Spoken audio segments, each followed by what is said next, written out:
अगर आप चाहते हैं भोजपुरी हिट सॉन्ग सबसे पहले आप तक पहुंचे, तो लवली वीडियो चैनल को जरूर सब्सक्राइब करें और साथ में बेल आइकन को दबाना ना भूलें।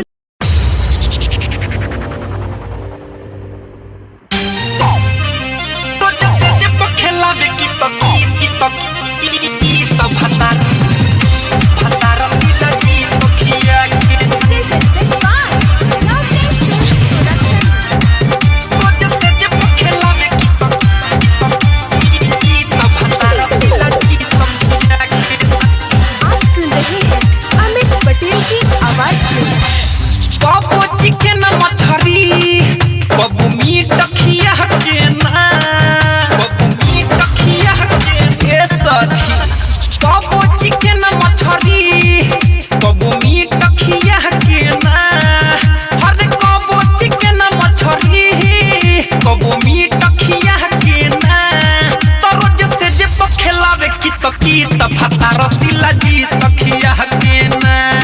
हर रोज से जी पखेलावे की तकी त भता रसीला जी तखिया के ना ना ना ना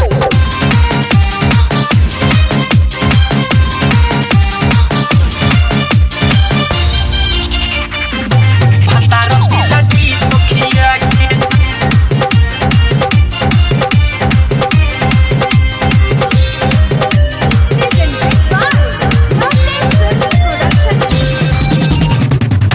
पलंग कबो नीचे सुतावे, कबो कोरा में उठावेला, कबो कोरा में कबो पलंग कबो नीचे सुतावे, कबो कोरा में उठावेला। का कहियो कर खेला ये सखी रोजो झुलुआ झुलावेला, रोजो झुलुआ झुलावेला। हर लड़ेला हमारा से उदे हमें ही टलिया हमें ही टलिया के ना तो रोज से जे पखेलावे की त भता रसीला जी तखिया के ना हर रोज से जे पखेलावे की त भता रसीला जी तखिया के ना ना भता रसीला जी तखिया के रोज से जे पखेलावे की त भता रसीला जी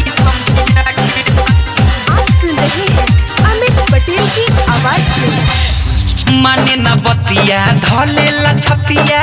रात भर कहरीले, रात भर अहि मायरे। माने न बतिया धलेला छतिया रात भर कहरीले। सेरा दीवा कर अमित भूतन के केतनो बुढ़ावा धरिले, केतनो बुढ़ावा धरिले। अरे कबो चिकन मछरी कबो मीट खिया के ना, अरे कबो चिकन मछरी कबो मीट खिया के ना तो रोज से जे पखेलावे की त भता रसी